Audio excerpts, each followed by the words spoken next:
예수님께서는 우리들에게 주님의 겸손을 배우라고 말씀하셨습니다. 그래서 나는 마음이 온유하고 겸손하니 내 멍에를 메고 나에게 배우라라고 그렇게 저희들에게 가르침을 주셨습니다.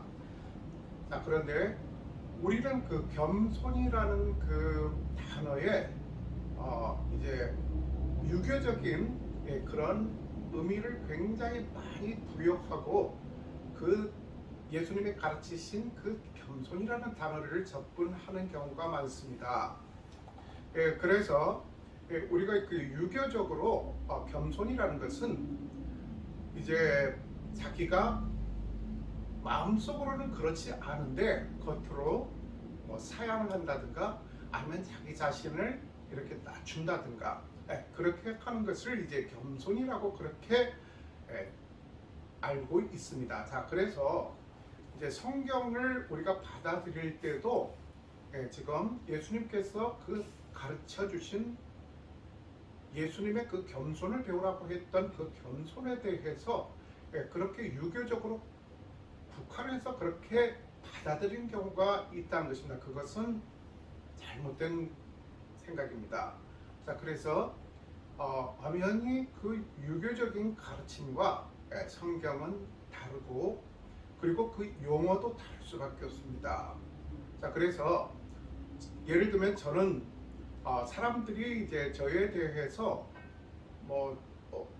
지나가는 그러한 이제 그 인사치레로 하는 말일지라도 저에 대해서 칭찬을 할 때 그러면 제가 뭘요? 제가 뭘 할 수 있겠습니까? 라든가 저는 너무 부족합니다.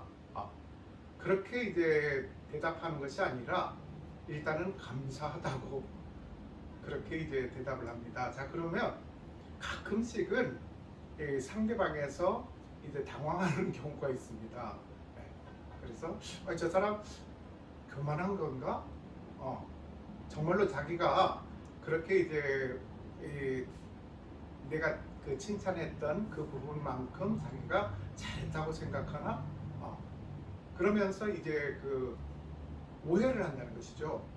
자, 그런데 누군가가 이제 자기에게 이제 예를 들면 오늘은 이제 이 옷을 입으셨는데 굉장히 이 조화를 잘 이뤄서 넥타이와 양복이 이제 잘 조화가 되게끔 멋있게 입으셨군요. 그렇게 하면은 나도 그렇게 생각을 하잖아요. 자, 그러면 되게 일반적으로는 그렇습니다. 저야 볼품없는 사람이니까 별로 그렇게 이제 썩 뛰어나진 않습니다. 라고 그렇게 겸손하게 말하는 것. 그것을 겸손이라고 생각하는 것이죠. 그런데 그렇게 이제 누군가가 나에게 그렇게 말을 했을 때 그러세요? 감사합니다. 라고 하면 오히려 깔끔하고 이제 그것을 나도 거기에 대해서 자부심을 갖고 그러면 기분도 좋고 그러니까 감사한 그 마음을 그대로 표현을 하는 것인데 그러나 우리 유교적인 사회에서는 그럴 때는 좀 더 자기를 이렇게 낮추는 그런 멘트로 화답해줘야 그게 겸손한 사람이라고 생각한다는 것이죠. 자, 그래서 그러면 겸손이라는 것은 이제 우리가 어떻게 받아들여야 되는 것인가? 예수님께서 그 말씀하신 겸손이라는 것은 어떤 것인가? 온유하고 겸손하다고 말씀하셨습니다. 자, 그런데 이것은 정말로 우리가 그 사서삼경에 능숙한 우리 유교 문화권에서 살아왔던 특히 저희들 세대 이상 되시는 분들 그런 분들이 이제 받아들일 때는 이게 겸손 맞나? 어떻게 자기가 겸손하다고 스스로 말씀을 그렇게 하실 수가 있지? 그렇잖아요.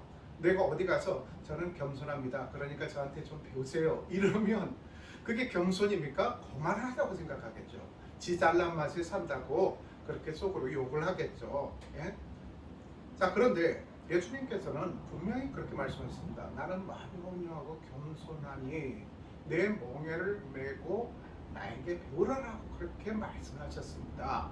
자, 그렇다면 여기서 말씀하신 그 겸손이라는 것은 어떤 것이냐? 온유는 그럼 어떤 것이냐? 온유와 겸손을 말씀하셨는데, 온유라는 것은 이제 제가 산상수훈을 여러분들과 같이 이렇게 마태복음 5장 산상수훈에 대해서 은혜를 나누면서 이제 살짝 제가 이게 그 표현을 한 적이 있었습니다.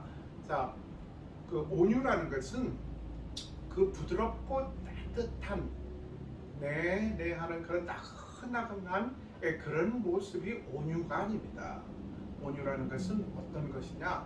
우리가 하나님 앞에 나아갈 때 내 마음에 어떤 그런 거만함이라든가 교만한 마음이 아니라 하나님 앞에 내가 나갈 때 정말로 하나님 앞에는 한없이 나는 죄인일 수밖에 없다. 그렇게 그 영적으로 이제 내 자신이 낮아지고, 그리고 또 이제 예를 들면 이제 어떤 야생마가 있습니다. 야생마가 방목이 돼서 자기 멋대로 그 천방지축 날뛰니다. 자, 그런데 그 날뛰는 야생마를 붙잡고 이제 길들이기는 너무나 어렵습니다. 야생마는 아주 우리가 알다시피 힘이 넘치고 아주 파워풀하지 않습니까? 그리고 또 성격도 굉장히 사납습니다.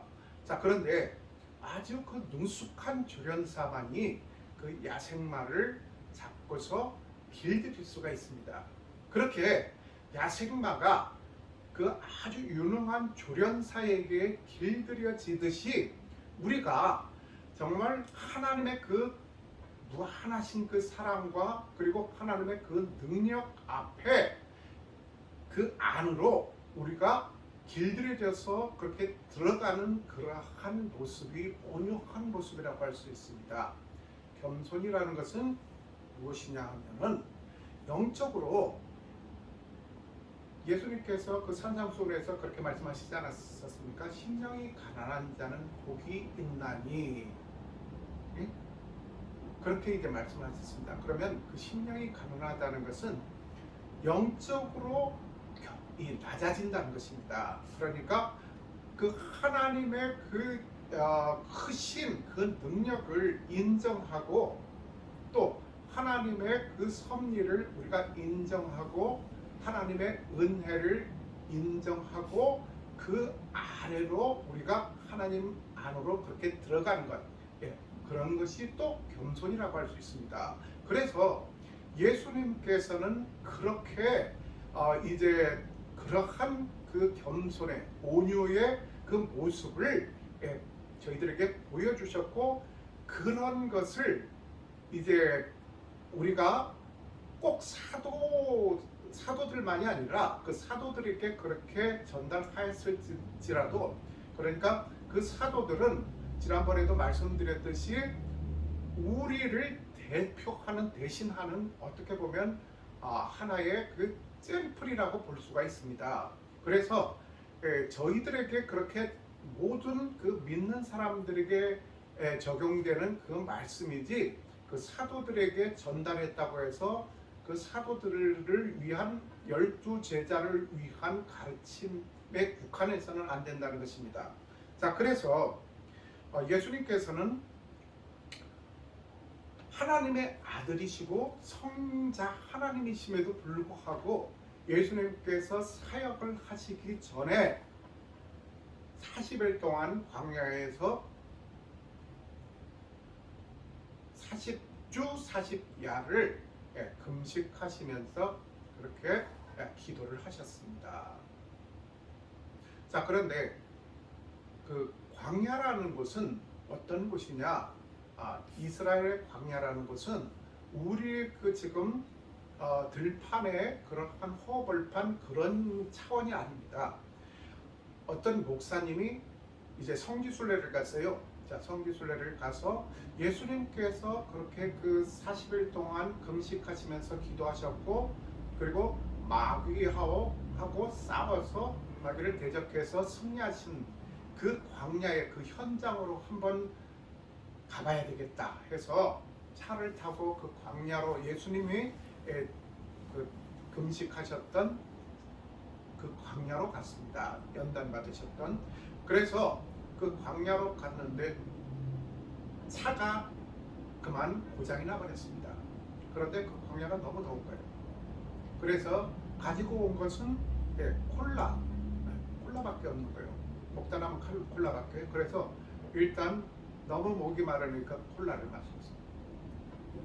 콜라를 마셨다고 목의 갈증이 그 마시는 순간은 해소가 되겠지만 잘 아시다시피 그 갈증이 해소되겠습니까? 그래서 그 광야에서 그렇게 버티다가 결국은 돌아가셨습니다.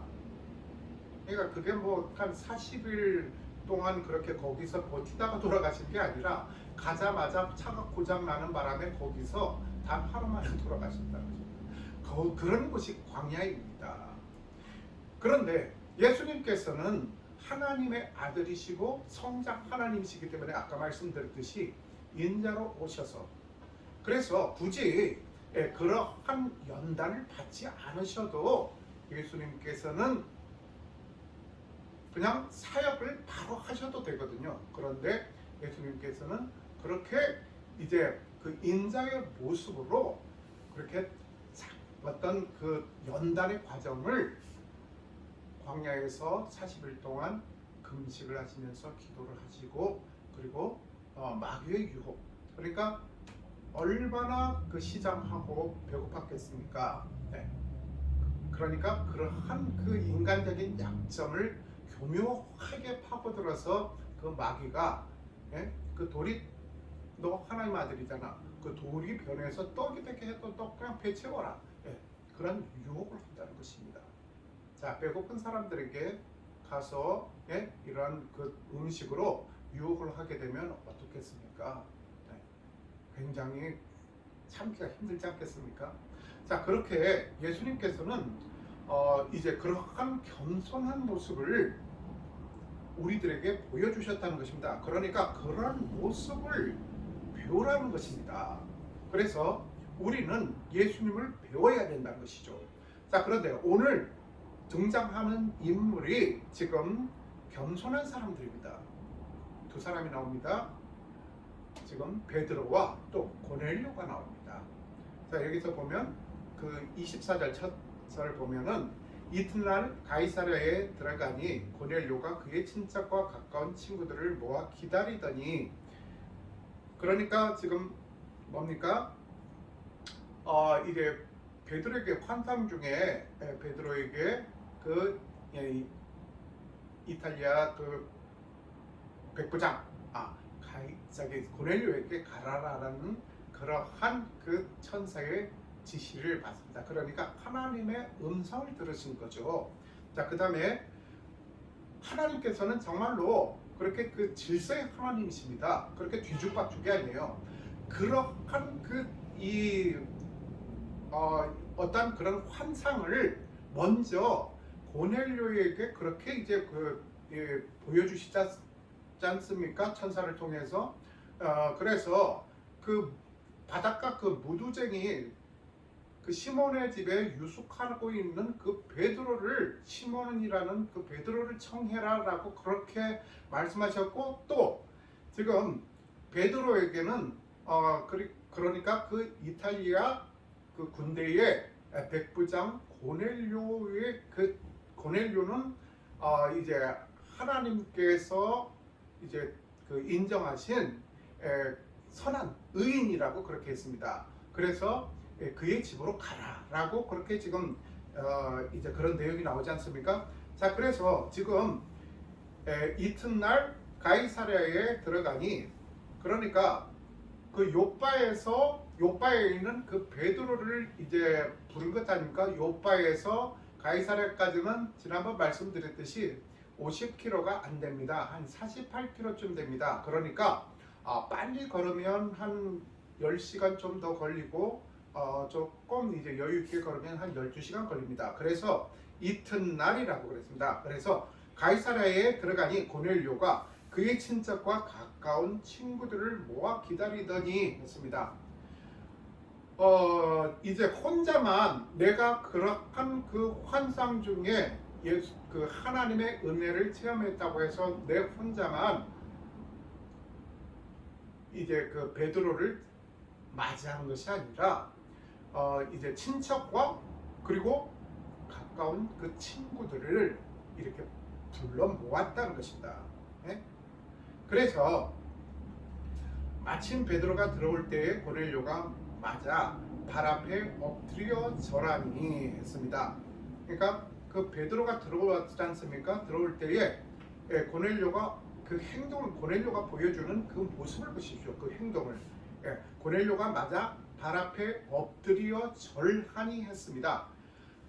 지금 그 고넬료의 그 신분은 지난번 말씀드렸듯이 세계 최강대국 로마 제국의 백부장입니다.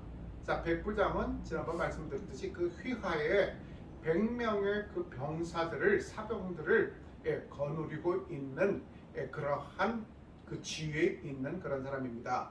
자, 그래서 쉽게 말해서 식민지에 지금 그 점령군으로 그렇게 들어갔다는 것입니다. 그리고 점령군 중에서도 군사 중에서도 그 말단 하급 병사가 아니라 이제 100명을 그렇게 그 이 다스리는 거느리는 그러한 이제 그 간부라는 것입니다. 자, 그러면 지금 베드로가 고위공직자도 아니고 그리고 또 이제 그 상관도 아니에요. 그래서 쉽게 말해서 그 점령지에 식민지에 일개 그 백성일 뿐이라는 것입니다. 그렇게 신분적으로 봤을 때는. 자, 그런데 그런 베드로가 들어올 때 고넬료가 맞아 발 앞에 엎드려 절했다고 했습니다. 엎드려서 절했다는 것입니다. 이것은 무엇이냐? 그러니까 그 베드로 자신에게 베드로 자신을 그렇게 이제 엎드려서 경배할 정도로 그렇게 그 높이려고 했던 것이 아니라 쉽게 말해서 그 하나님의 그 메시지를 갖고 오는 주의 종 베드로를 그렇게 선대하는 것이라는 것이죠. 결국은 무엇입니까? 이렇게 이렇게 그 선대하는 것이 결국은 사람을 위한 그런 선대가 아니라 하나님에 대한 그러한 경이라는 것입니다. 경의 표현이라는 것입니다. 자, 그래서 여기서 그 고넬료가 맞아 발 앞에 엎드려 절하니 거기에서 이제 물론 중간 간부에 해당이 되지만 여기서 그 지금 백부장의 권한은 아주 막강합니다. 자, 우리가 얼마 전에 작년에 이제 그 쉰들러 리스트에 나오는 등장하는 그 수용소의 젊은 장교 소위 직급의 그 젊은 장교에 대해서 우리가 그 말씀을 예로 나눈 적이 있었습니다. 자, 그런데 그 젊은 장교가 어떤 사람이었습니까? 그 자기가 어떤 그런 권력을 갖고 있다고 해서 막 권력을 막 그냥 남발하고 권력을 가지고서 횡포를 부리는 그런 사람이었습니다. 자, 그런데 그 마음속에 어떤 그 채워지지 않는 게 있어요. 그래서 그 쉰들러와 같이 앉아서 얘기를 하는데 이상하게 나는 여기서 이 수용소 안에서는 내가 마음만 먹으면 뭐든지 할 수 있고 내 말 한마디가 이 수용소 안에서만큼은 내가 소장이기 때문에 내 말 한마디가 모든 사람들에게 법입니다. 자, 그런데 이상하게 내 마음 한구석에는 채워지지 않는 그러한 허전함이 있습니다. 갈증 같은 게 있습니다. 라고 쉰들러에게 얘기합니다. 쉰들러가 그래서 뭐라고 얘기했습니까? 아주 지혜로운 그 해답을 그 젊은 장교에게 해줍니다. 힘을 기르십시오. 힘이 부족해서 그렇습니다. 라고 합니다. 그러니까 그 젊은 장교가 깜짝 놀라죠. 내가 이 수용소 안에서만큼은 내만큼 힘이 있는 사람이 없는데 내 같은 권력자가 없는데 내가 마음만 먹으면 사람을 죽일 수도 있고 살릴 수도 있습니다. 내 한마디면. 예. 그렇게 얘기를 합니다. 그러니까 그 쉰들러가 다시 뭐라고 합니까? 그것이 힘이 아닙니다. 진정한 힘이라는 것은 예를 들면 이제 황제 앞에 그 죄수가 끌려옵니다. 죽을 수밖에 없는 사형수가 끌려옵니다. 자, 그런데 그 사람은 당연히 이제 법대로라면 이제 그 죽을 수밖에 없습니다. 그런데 사형을 면치 못하는 그런 입장이지만 그 죄인을 사형수를 너그럽게 살려줄 수 있는 한마디로 살려줄 수 있는 그 힘을 가진 사람이 황제입니다. 그래서 그 죽을 수밖에 없는 그 사형수를 너희 죄를 사하노라 해가지고 그 사람을 방면시켜 줄 수 있는 그러한 능력, 그것이 진정한 그 황제의 힘이고 그것이 또한 힘이다라고 그렇게 얘기를 합니다. 그래서 자기가 권력을 갖고 있다고 해가지고 마구 휘두르고 사람들 앞에서 막 안하무인격으로 그렇게 행동을 하고 사람들에게 그렇게 모멸감을 주든지, 심지어는 아까 말씀드린 그 수용소의 나치 그 젊은 장교 소위는 이제 처음에 이렇게 그 만원경 그 장총으로 엽총으로 이렇게 이제 이 수용소에서 누가 일을 제대로 하고 있는지 아니면 누가 좀 처지는지, 좀 처지면 가차없이 총을 쏘고 죽입니다. 그리고 또 이렇게 보다가 좀 뭔가 이렇게 이제 그 요령을 피운다든가, 그리고 또 일을 열심히 안 합니다. 그러면 그냥 바로 방아쇠를 당겨가지고 총을 쏴 죽입니다. 그런데 그런 데서 이제 계속 그런 권력이라는 것은 그렇게 계속 그것을 이제 남용하다 보니까 나중에는 어떻게 변하느냐면은 이 사람이 세디스트가 돼버리는 거예요. 그러니까 그 사람들이 피 흘려서 고통 속에 죽어가는 그 모습을 보면서 희열을 느끼는 것이에요. 희열을. 그것을 광기라고 하잖아요. 그래서 광기의 혈안이 된다고 그런 표현도 하고. 자, 그래서 이제 그렇게 나중에는 아무 그 죄도 없는데, 그리고 일도 열심히 하고 있어요. 아무 이유 없이 그냥 방아쇠를 당겨버린 거예요. 그러면서 죽지 않아도 될 사람까지도 죽는데 거기서 꼬꾸라져서 쓰러져 죽고 하는 걸 보면서 희열을 느끼는 거예요. 그리고 자기가 갖고 있는 그러한 힘, 폭력의 힘이죠. 그리고 그러한 권력에 심취가 되어진 거예요. 갈수록. 그래서 그 권력의 힘이, 권력의 맛이 그렇게 무서운 것이라는 것입니다. 자, 그런데 여기서 보면 고넬료는 충분히 그 이상으로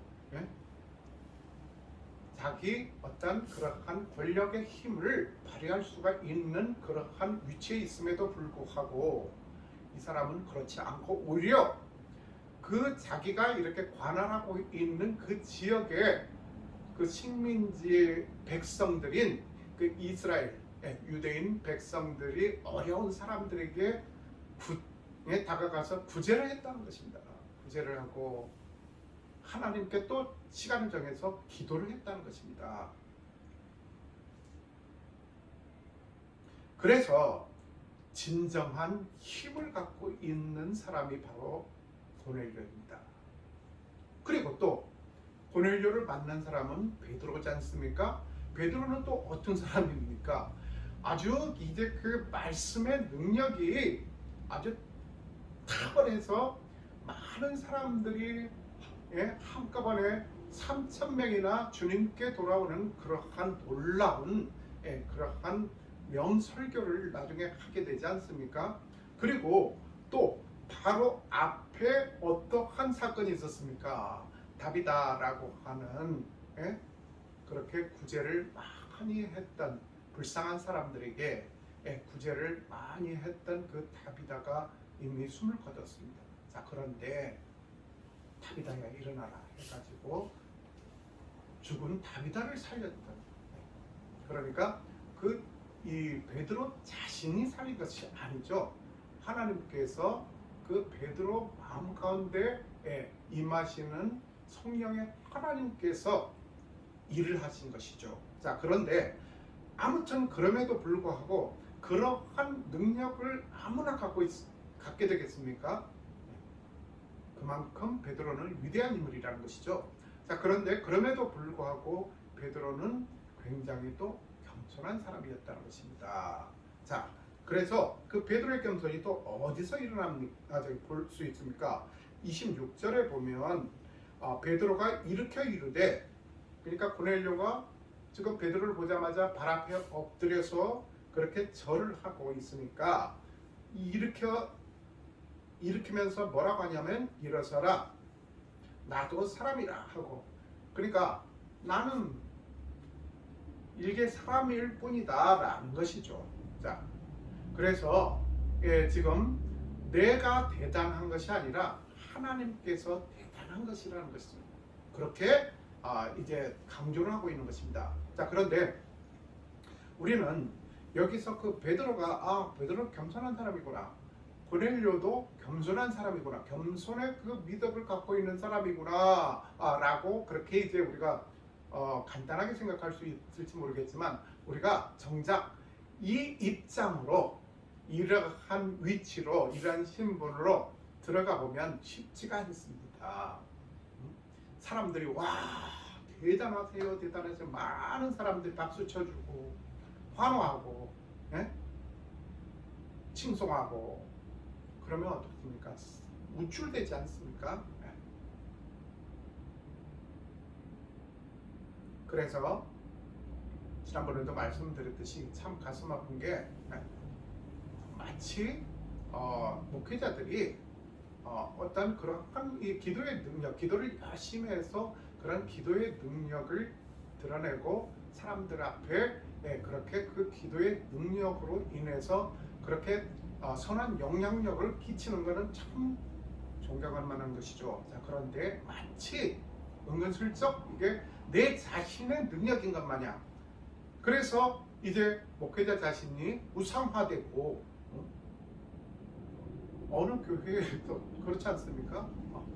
그렇게 세상에서는 욕하는데 그 목회자가 이제 목회하는 그 교회 안에 그 성도들만큼은 그냥 아주 그냥 거의 우상처럼 그렇게 섬기다시피 한다는 것이죠. 그것은 잘못된 것입니다.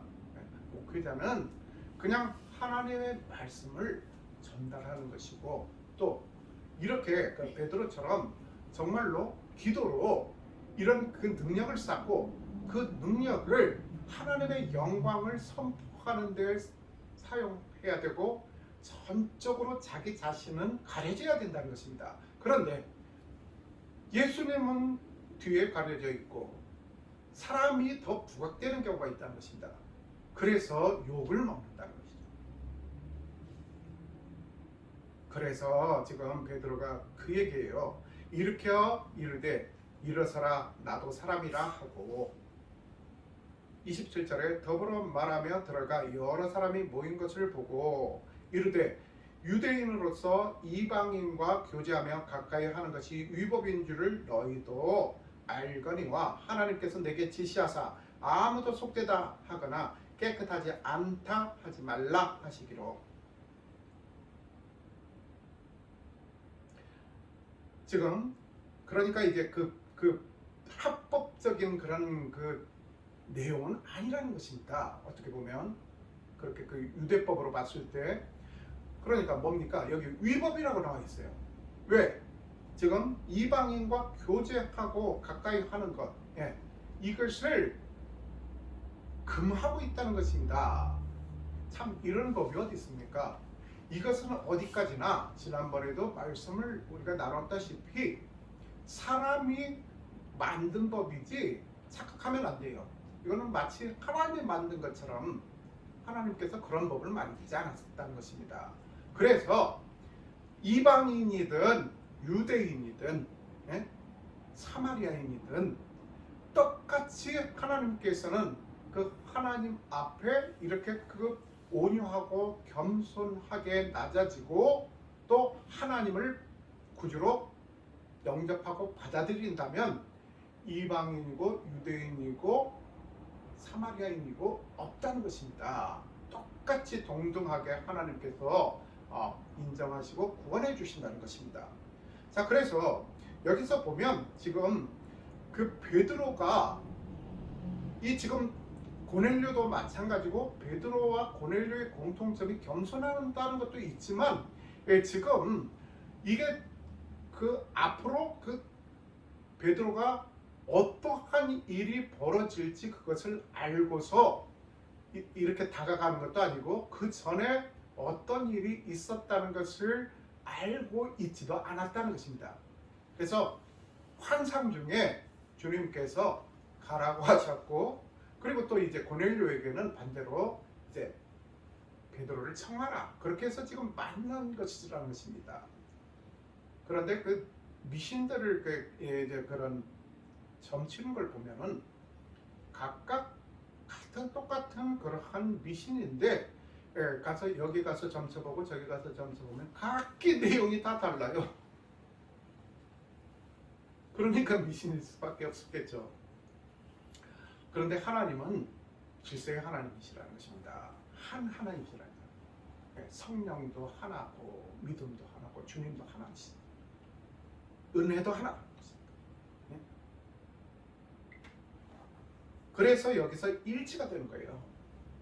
그래서 말씀드렸듯이 그 베드로가 내가 앞으로 이런 계획을 가서 그렇게 해야 되겠고 어떻게 해야 되겠다 그런 계획도 없어요. 그냥 가라고 하니까 그냥 가는 거예요. 그리고 고넬료도 그 베드로를 청해라. 무두쟁이 그 시몬네 집에 지금 베드로가 있는데 요바에서 그러니까 지금처럼 KTX가 그렇게 놓여졌고 무슨 교통이 그렇게 발달되어 있고 고속도로가 그렇게 딱 잘 닦여져 있는 그런 시대가 아니지 않습니까? 그렇게 48km면 굉장히 먼 거리 아닙니까? 더군다나 그 조그마한 나라인 그 유대에서 더군다나 거기에 있는 사람을 청하라고 하니까 두말 없이 가서 이제 불러옵니다. 그래서 지금 고넬료가 세 사람을 보냈고 지금 이제 그 베드로를 이제 같이 이제 추종하던 그런 사람들이 6명입니다. 그래서 9명이죠. 베드로까지 10명이에요. 그래서 10명이 지금 여기 이제 강도했습니다. 자, 그래서 이제 여기서 다시 한번 28절 이거 굉장히 중요한 겁니다. 그래서 이르되 유대인으로서 이방인과 교제하며 가까이 하는 것이 위법인 줄은 너희도 알거니와 이 위법이라는 것은 아까 말씀드렸듯이 유대인들이 만든 유대법이에요. 이것은 잘못된 것이라는 것입니다. 잘못된 법. 이런 잘못된 그 악법을 그냥 타파해버린다는 것이에요. 지금 하나님께서. 자, 그러니까 자기는 착각이지, 자기는 생각이지 하나님의 생각, 하나님의 뜻이 아닙니다. 그런데 우리는 항상 그렇게 잘못 오해를 할 때가 있지 않습니까? 내가 그런 뜻을 갖고 있으니까, 내가 그런 믿음을 갖고 있으니까 하나님도 똑같이 거기에 동의를 해줄 것이다. 하나님 생각도 똑같을 것이다. 그러니까 내가 하나님의 뜻에 맞추는 것이 아니라 하나님을 내 뜻에, 내 생각에, 내 갖고 있는 그 믿음에 맞추려고 한다는 것입니다. 그러다 보니까 계속 문제가 발생하는 것입니다. 그런데 지금 이렇게 어떻게 보면 관습처럼 통념적인 그리고 이제 그 유대법적으로도 그렇게 법적으로 그렇게 정해진 그러한 전통을 지금 깨뜨려버리는 그러한 발언을 한다는 것은 굉장한 위험 감수를 해야 되는 것입니다. 자, 그런데 베드로는 그렇게 정확하게 얘기를 하고 있다는 것입니다. 눈치를 보지 않고 타협하지 않습니다. 왜? 하나님께서 그렇게 지시하셨기 때문에 그렇습니다. 베드로를 통해서 지금 하나님께서 지금 말씀하시는 것이라는 것입니다.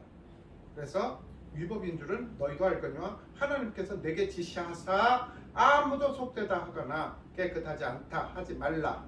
그러니까 잘 생각해야 됩니다. 부정의 부정은 긍정, 긍정의 긍정 플러스 긍정은 부정이라는 것이죠. 자, 그러니까 지금 뭡니까? 아무도 속되다 하지 말라는 것입니다.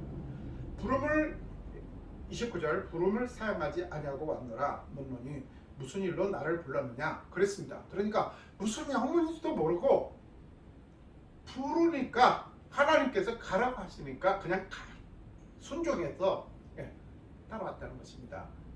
그래서 아주 역사적인 그런 순간이 지금 여기서 나타납니다. 어떤 겁니까? 이방인 최초로 고넬료라는 사람이 하나님을 영접을 하고 또 세례를 받고 성령을 받아들이는 그런 아주 놀라운 역사가 일어난다는 것입니다. 그래서 30절에 보면 고넬료가 이르되 내가 나흘 전 이맘때까지 내 집에서 제 9시 기도를 하는데 갑자기 한 사람이 빛난 옷을 입고 내 앞에 서서 말하되 고넬료야 하나님이 내 기도를 들으시고 내 구제를 기억하셨으니 아까 말씀드렸듯이 하나님께서는 그 기도만 들어주시는 것이 아니라 그 구제도 하나님께서는 동등하게 그렇게 이제 생각을 하신다는 것입니다.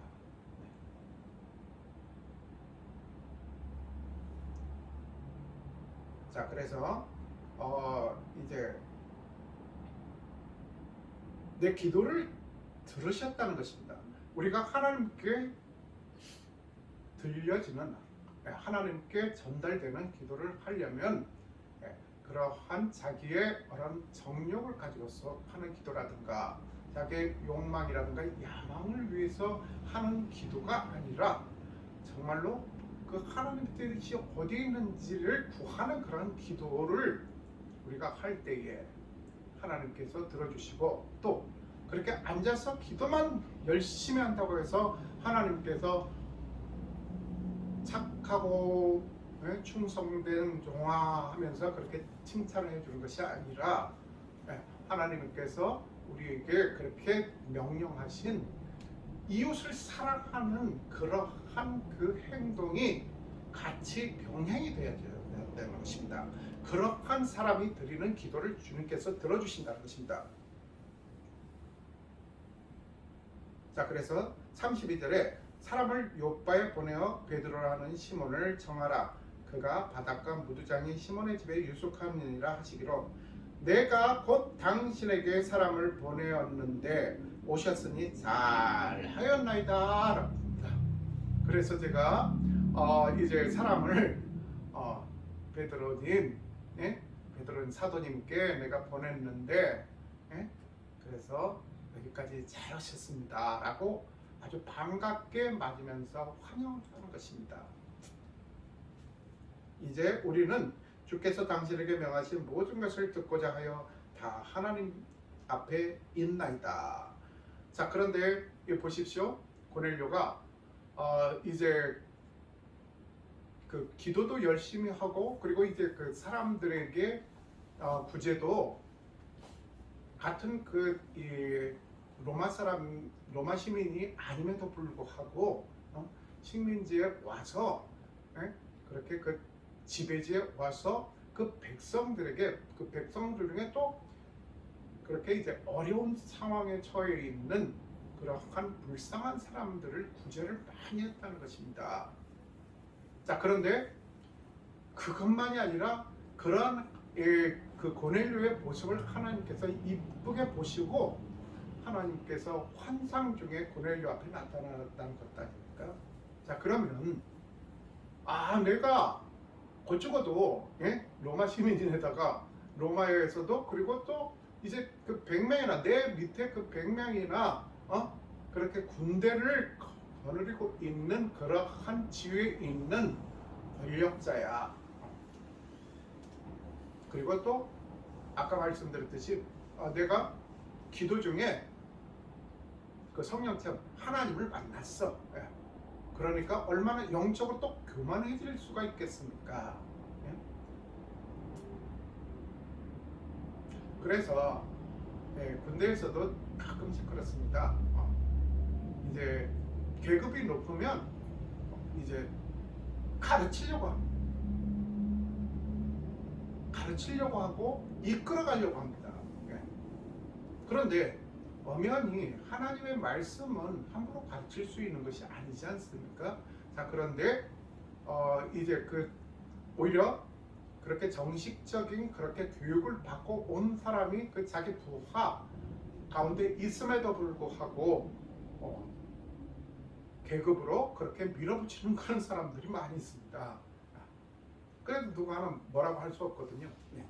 자, 그런데 여기서 지금 고넬료의 모습은 이제 겸손하게 하나님 앞에 무릎을 꿇고 또 하나님의 말에 이제 경청하고 또 하나님의 그렇게 이제 그 지시하는 내용을 의심하거나 그러한 내용을 이제 어떻게 이제 다시 체크를 해보거나 인간적으로 그것을 분석하고 그렇게 행동한 것이 아니라 즉시 하나님 말씀에 순종하고 그렇게 이행했다는 것입니다. 그런데 고넬료뿐만 아니라 베드로까지도 이렇게 하나님께서 그러한 동일한 그러한 하나님의 은혜 가운데에서 이렇게 역사하게 은혜 가운데 만나게 하셨다는 것입니다. 자, 그래서 우리가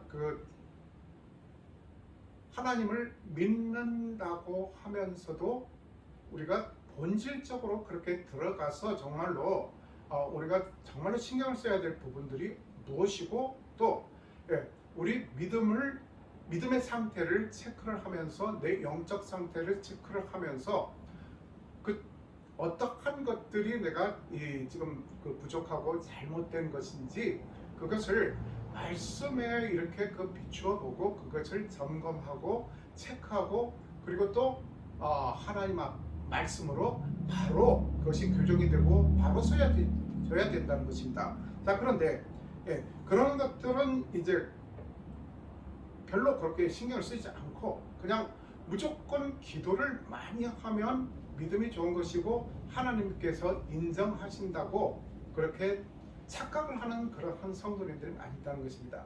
그래서 사람들한테는 인색하고 사람들 앞에서는 쌀쌀 맞고 사납고 심지어는 그 사람들 앞에 그렇게 착취하는 것 그리고 또 사람들에게서 어떠한 그러한